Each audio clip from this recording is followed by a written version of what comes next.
तो hello guys, good morning. चलिए चलते हैं, आज हम पॉलिटी पढ़ते हैं। तो पॉलिटी एंड या फिर भारत की राज व्यवस्था। तो सबसे पहले हमको जानना ये होता है कि हमको पॉलिटी पढ़नी क्यों है। सबसे पहले किसी सब्जेक्ट को सबसे पहले यही जानना ज़रूरी होता है। तो सोचिए कि क्या हो अगर आज रात सरकार ने कोई ऐसा नियम बना दिया हो कि आपको कल से जो है येलो कलर के कपड़े नहीं पहनने हैं, या फिर कल से आप घर से बाहर नहीं निकल सकते। ठीक है, तो अगर मान लीजिए ऐसा कुछ बना देगा कि कल आप घर से बाहर नहीं निकल सकते, तो फिर क्या ये ज़रूरी है कि जो सरकार ने नियम ऐसे बना दिए हैं वो आपको मानने ज़रूरी हैं? हाँ, तो यहीं से एंट्री होती है हमारे संविधान की। ठीक है, संविधान की एंट्री होती है यहाँ से। वो क्या करता है, पहली चीज़ तो वो सरकार को पावर देता है कि वो हमारे लिए जो है नियम बनाए और हमारे हित के लिए बनाए। ठीक है, साथ ही साथ वो हमारी जो जनता है, हम लोग जैसे हैं, उनको मौलिक अधिकार भी प्रोवाइड करता है।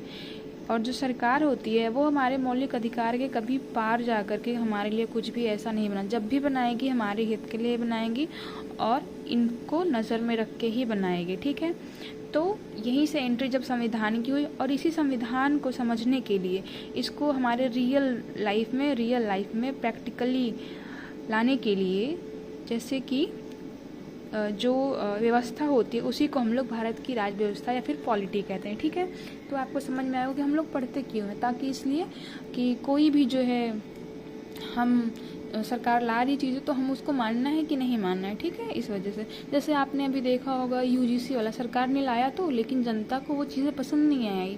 उसके अकॉर्डिंग उसने अपने मौलिक अधिकारों का यूज़ करके उसका विरोध किया जो यूजीसी का आया था। ठीक है, तो भाई अब सरकार ने फिर से अपना उसको वापस ले लिया। तो यही सब होता है कि पॉलिटी यही होती है। ठीक है, इसका आपको डेफिनेशन थोड़ी समझ में आएगी। चलिए अब आगे चलते हैं और समझते हैं कि पॉलिटी। और बहुत लोग कंफ्यूज होते हैं कि पूछते हैं मैम पॉलिटी और कॉन्स्टिट्यूशन में क्या डिफरेंस है, दोनों एक ही समझते हैं। लेकिन मैं आपका कन्फ्यूजन दूर करती हूँ कि जो पॉलिटी होती है, जो पहले संविधान होता है, इसको समझते हैं। ये बेसिकली हमारा जो संविधान है इसमें बहुत सारे रूल्स हैं, इसमें नियम लिखे हैं। ठीक है, ये भी रूल बुक होता है, आप समझ सकते हैं। ठीक है, एग्जांपल जैसे मैं देती हूँ कि जैसे हमारा क्रिकेट के लिए रूल बुक होती है ना, कि हमारी जो पिच है वो इतनी सेंटीमीटर लंबी रहेगी, इसमें 11 जो है प्लेयर रहेंगे, और कौन सी नो बॉल होगी, कौन सी वाइट बॉल होगी, कैसे होगा। ठीक है, तो वो एक बुक में लिखा रहता है। ठीक है, लेकिन अगर वही सब चीज़ें, जैसे प्लेयर खेल रहे हैं, मैदान में है, अंपायर अपना फैसला सुना रहा है, ये सब चीज़ें जो है प्रैक्टिकली हो रही हैं, तो उसको हम राज व्यवस्था कहेंगे। यानी कि जो लाइव चल रहा है चीज़ें, इसी नियम के आधार पर जो लाइव चल रहा है उसको राज व्यवस्था या फिर पॉलिटी बोलते हैं। ठीक है, जो प्रैक्टिकली होता है।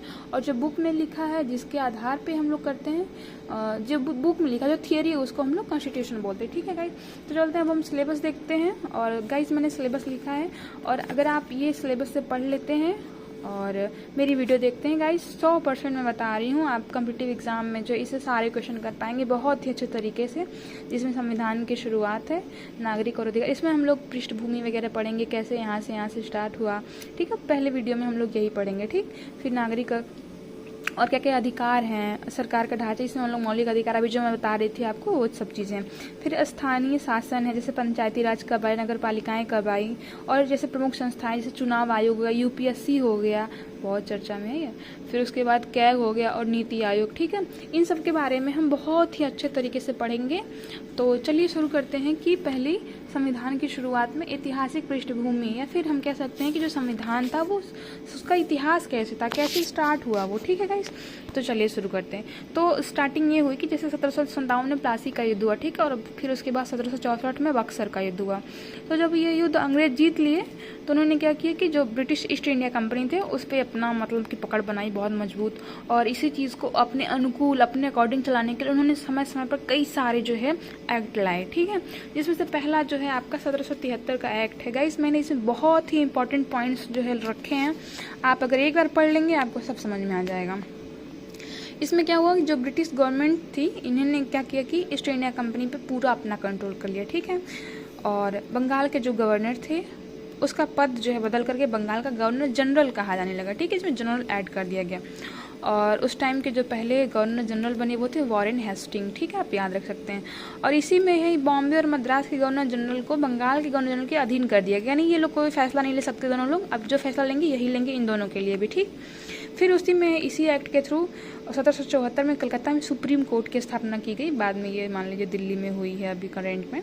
तो यहाँ पे एक मुख्य न्यायाधीश थे जिनका नाम सर एलिजा एम्पे था, और 3 जो थे अन्य न्यायाधीश थे जो चैम्बर्स, इनका नाम था लिमेस्टर और हाइड थे, ठीक है। इसके बाद गाइज आता है हमारा 1781 का एक्ट ऑफ सेटलमेंट। ये कुछ था नहीं गाइज, उतना बड़ा एक्ट नहीं है। इसमें यह था कि जो इस वाले एक्ट में जो कमियां रह गई उसको दूर किया गया, और जो कलकत्ता की सरकार थी उसको बंगाल, बिहार, उड़ीसा इन्हीं सब पे कानून बनाने का अधिकार मिल गया, ठीक है। फिर आता है 1784 का पिट्स इंडिया एक्ट। यहाँ से गाइज एक क्वेश्चन पूछ सकता है आपसे कि जो दोहरे प्रशासन की शुरुआत थी वो कब से हुई थी, तो आप बता सकते हैं कि 1784 के पिट्स इंडिया एक्ट से हुई थी। यहाँ पे क्या हुआ, दोहरे प्रशासन में क्या हुआ कि 2 प्रशासन बनाए गए, पहला board of directors and board of controller. Board of director क्या थे, व्यापारिक मामलों के देखरेख के लिए बनाए गए, और बोर्ड ऑफ कंट्रोलर जो थे राजनीतिक मामलों के देखरेख के लिए बनाए गए। उसके बाद आता है गई 1793 का चार्टर एक्ट। इसमें क्या था कि जो बोर्ड ऑफ कंट्रोलर थे इनको वेतन कहाँ से दिया जाए, भाई बना तो दिए, वेतन कहाँ से दोगे, तो भाई भारतीय राजस्व है ही उसमें से देंगे, उसी की व्यवस्था की है ये लोग, ठीक है। फिर 1813 में चार्टर एक्ट आया। ये क्या किया, यहाँ से ये हुआ कि जो ईस्ट इंडिया कंपनी थी इसका भारत से एक अधिकार छीन लिया गया, लेकिन जो चाइना थी उसके साथ ये रहा कि भाई 20 वर्षों तक बस चाइना से ही इसका अधिकार रहा ईस्ट इंडिया कंपनी का। एक अधिकार का मतलब ये होता है गाइस कि जैसे ब्रिटिश से बस ईस्ट इंडिया कंपनी ही भारत से कर सकती थी, वहाँ के और व्यापारी भारत से व्यापार नहीं कर सकते थे, इसी को एक अधिकार बोला गया था, ठीक। और साथ ही इसी में ईसाई और पादरियों को भारत आने का मौका दिया गया, उनको फ्रीडम दी गई, इससे पहले वो नहीं आ सकते थे। फिर उन्होंने आके अपना धर्म प्रचार स्टार्ट किया ईसाइयों ने। फिर गाया जाता है 1833 का चार्टर अधिनियम, ठीक है। इसमें क्या था कि बंगाल के गवर्नर जनरल को पूरे भारत का गवर्नर जनरल कहा जाने लगा, और भारत का जो पहले गवर्नर जनरल थे वो थे गाइस लॉर्ड विलियम बेंटिक, ठीक। इसी में सेंट्रलाइजेशन किया गया, मतलब जो मद्रास, बॉम्बे के गवर्नर थे उन सब से कानून बनाने की शक्ति छीन करके भारत के गवर्नर जनरल को दी गई। जैसे इन लोग अलग अलग पहली जगह पे बनाते, ठीक है, फिर इन लोग से छीन करके एक ही जगह बनाने लगे और यही सारी जगह देखने लगे, ये ऐसा कानून बना दिया गया, ठीक है। जो कि अब ऐसा नहीं, अब तो हर जगह की सरकार जो है अपने हिसाब से कानून बनाती है अपने राज्य के लिए। फिर यहीं पे गाइज हुआ कि ईस्ट इंडिया कंपनी का व्यापारिक जो एकाधिकार था वो भी समाप्त कर दिया गया, ठीक है। और पहला विधि कानून आयोग बनाया गया लॉर्ड मैकाले की अध्यक्षता में, ये इंपॉर्टेंट है, आप इसको प्लीज़ याद रखिएगा, ये पूछता है एग्जाम में, ठीक है। फिर उसके बाद धारा 87 आई इसी 1833 चार्टर अधिनियम में। इसमें क्या था कि अगर हम नौकरी के लिए निकाला था, और इसके लिए कि धर्म, जन्मस्थान, रंग भेदभाव के आधार पर आप किसी भी इंडियंस को जो है ये नहीं करेंगे कि नौकरी नहीं देंगे, अगर वो काला है तो नौकरी नहीं देंगे भाई, इस तरह से तो हम लोग को नौकरी नहीं मिलती फिर तो, ठीक है। फिर इसी में ही दास प्रथा की जो समाप्ति की गई 1843 में, दास प्रथा खत्म की गई। फिर 1853 में आया चार्टर अधिनियम। इसमें क्या था, विधायी और कार्यकारी शक्तियाँ अलग की गई, यानी जो फाइनेंस देखते थे उनको अलग कर दिया गया, और जो बाकी सब काम वगैरह देखते थे उनको अलग कर दिया गया, ठीक है। फिर गए इसके बाद आया कि खुली सिविल सेवा परीक्षा, यहाँ से स्टार्ट हुआ है आपका यूपीएससी का ट्रेंड। फिर उसके बाद स्थानीय प्रतिनिधित्व में जैसे कि भाई बम्बई आया, मद्रास आया, आगरा और बिहार, इसमें 6 पार्षद जोड़े, ये पूछता है कभी कभी, 6 पार्षद जोड़े गए, और ये जैसे कि हमारे मिनी पार्लियामेंट की तरह काम करने लगा कि हर एक स्टेट से एक लोग आ रहे हैं, ठीक है। फिर आता है 1858 का भारत शासन अधिनियम। इसमें क्या था, बेसिकली इसको यू टर्न बोला जाता है, क्यों, क्योंकि यहाँ से यू टर्न हो गए वो लोग। फिर और ये आया क्यों गाइज, आया इसलिए क्योंकि 1857 में क्रांति हो गई थी और जगह जगह पे विद्रोह हो गया था, तो ये लोग भाई डर गए कि ऐसा ना हो कि भाई पूरे इंडिया में विद्रोह हो जाए, और इससे पहले ही ले आओ पूरा सही कर लेते। तो इन्होंने ईस्ट इंडिया कंपनी को पूरी तरह से बंद कर दिया, शासन समाप्त कर दिया था बेसिकली, और आगे जाकर तो एकदम उखाड़ फेंकेंगे। अभी तो यहाँ पे बंद हो गया शासन, और अपने हाथ में ले लिया। महारानी ने कहा भाई अब सीधा हम क्राउन जो है देखेगा, तो शासन सीधा क्राउन के हाथों में चला गया। और यहाँ पे गवर्नर जनरल को वायसराय कहा जाने लगा, और जो पहले वायसराय थे वो लॉर्ड कैनिंग थे, ठीक है। और ये क्या करते थे, जो महारानी विक्टोरिया थी इंग्लैंड की, इनको डायरेक्ट रिपोर्ट करते थे, डायरेक्ट रिप्रेजेंटेटिव थे उनके, ठीक है, मतलब कि प्रत्यक्ष प्रतिनिधि थे उनके। और फिर जो 1784 में पिट्स इंडिया एक्ट में जो दोहरा शासन था, जैसे कि बोर्ड ऑफ कंट्रोलर और बोर्ड ऑफ डायरेक्टर, तो उनको जो है शुरू था उसको समाप्त कर दिया गया और एक नई पोस्ट आई भारत सचिव, और भारत के पहले सचिव थे जो वो लॉर्ड स्टैनली थे। ठीक है, इसी में इंडिया काउंसिल का गठन किया गया और भारत के सचिव की सहायता के लिए 15 जो है सदस्यीय परिषद की जो है गठन की गई, जिसमें 8 ब्रिटिश थे और 7 भारतीय थे। ओके गाइस, आगे चलते हैं। अब फिर आया 1861 का भारत परिषद अधिनियम। इसमें क्या था, कानून बनाने में भारतीयों को शामिल करना एंड शासन का विकेंद्रीकरण। कानून बनाने के लिए भाई भारतीयों को शासन नहीं करोगे, शामिल करना पड़ेगा ना भाई। तो भाई जब थोड़ा सा प्रेशर दिया गया तो इन्होंने भारतीयों को भी शामिल कर लिया उसमें। और शासन का विकेंद्रीकरण मतलब कि जैसे पहले यहाँ पे केंद्रीकरण किया गया था, आप देखेंगे 1833 में हर एक जगह से छीन करके एक जगह कर दिया गया, लेकिन यहाँ पे वापस ऐसा कर दिया कि भाई ठीक है, तुम जहाँ हो वहाँ बनाओ, तुम जहाँ वहाँ बनाओ, तुम जहाँ हो वहाँ बनाओ। ठीक है, इसी में ही वायसराय को अध्यादेश जारी करने का अधिकार मिला, यानी जो वायसराय थे, कैनिंग थे उस टाइम पे, उनको अध्यादेश जारी करने का मिला कि भाई जैसे पहले था कि 15 लोग हैं, आप सबकी सहायता लेते लेते जो है लेट होने लगता था किसी भी काम के लिए, तो इनको कहा गया कि ठीक है भाई, तुम 6 महीने के लिए अध्यादेश जारी कर सकते हो, लेकिन वो इमरजेंसी में 6 महीने तक ही वैलिड होगा, उसके बाद से हम सरकार आएगी देखेगी अपना। बोले ठीक है चलो।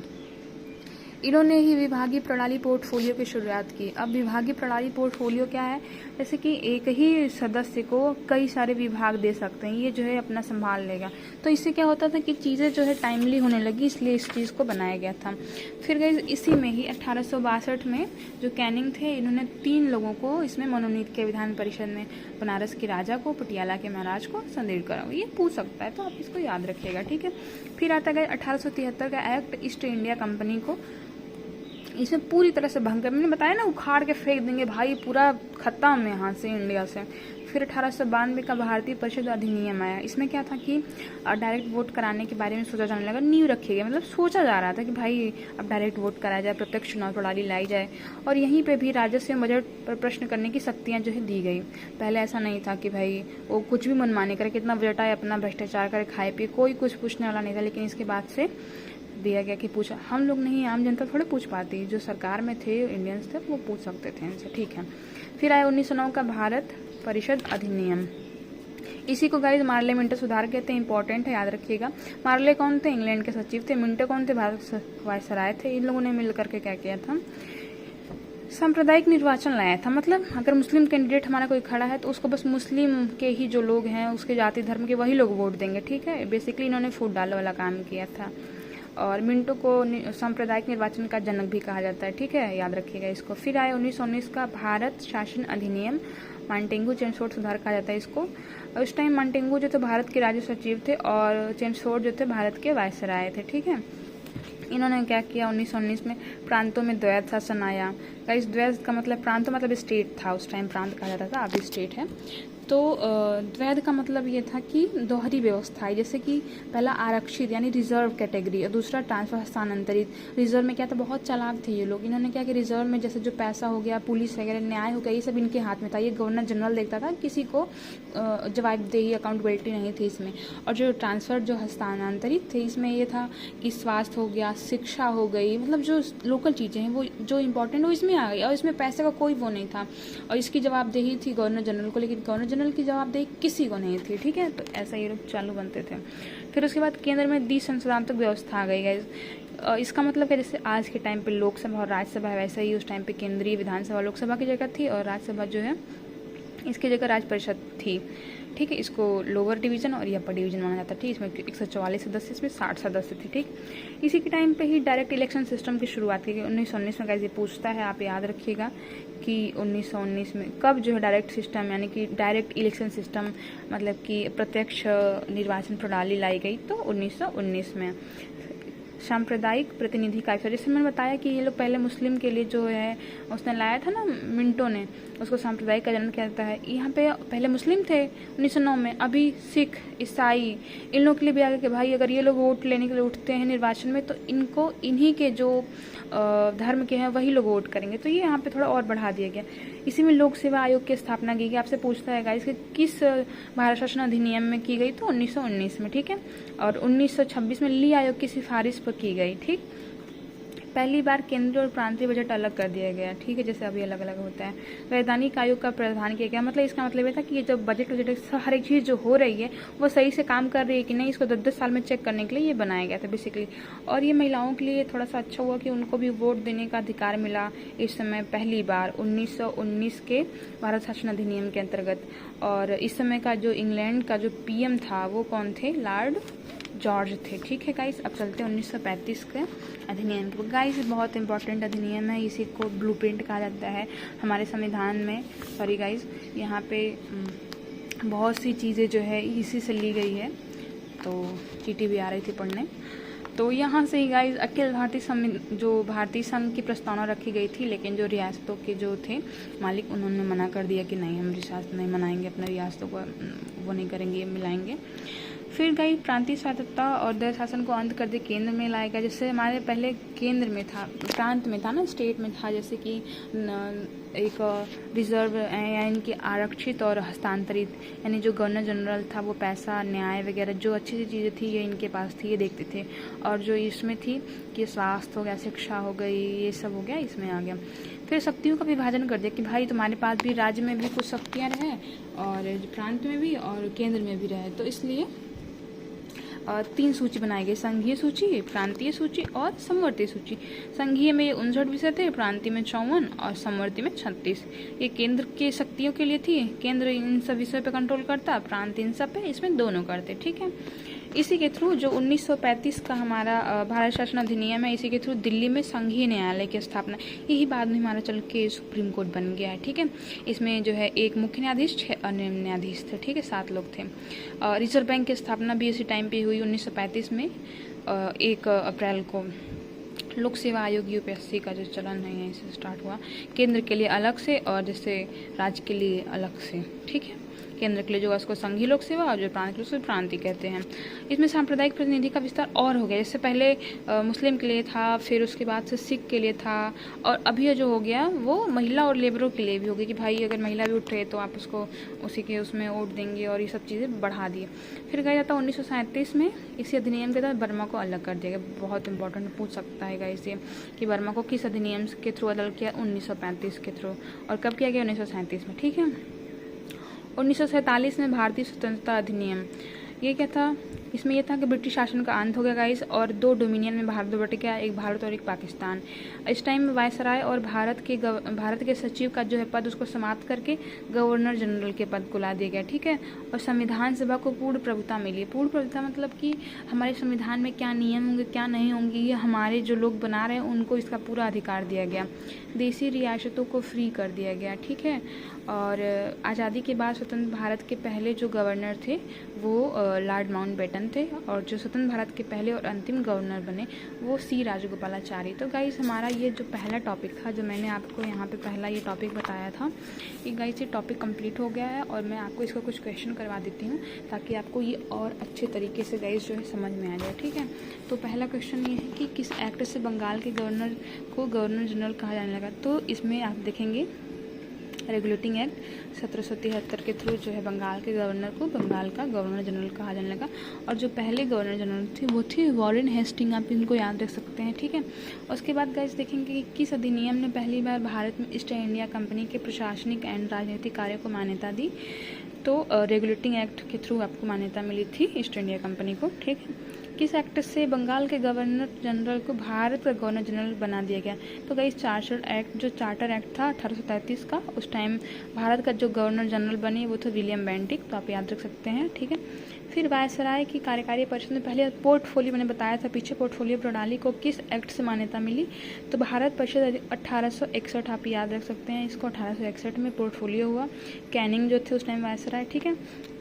किस अधिनियम को मार्ले मिंटो सुधार के नाम से जाना जाता है। गाइस मैंने बताया भी आपको, भारत शासन अधिनियम 1909 में ये जो मिंटो थे इन्होंने ही सांप्रदायिक जो है प्रतिनिधि किया था, मतलब मुस्लिमों के लिए ये बना दिया कि भाई मुस्लिम है तो उसको मुस्लिम के लोग ही जाति धर्म के वोट देंगे, ठीक है गाइस। तो मैंने यहाँ पे 5 क्वेश्चन भी करवा दिए इंपॉर्टेंट से।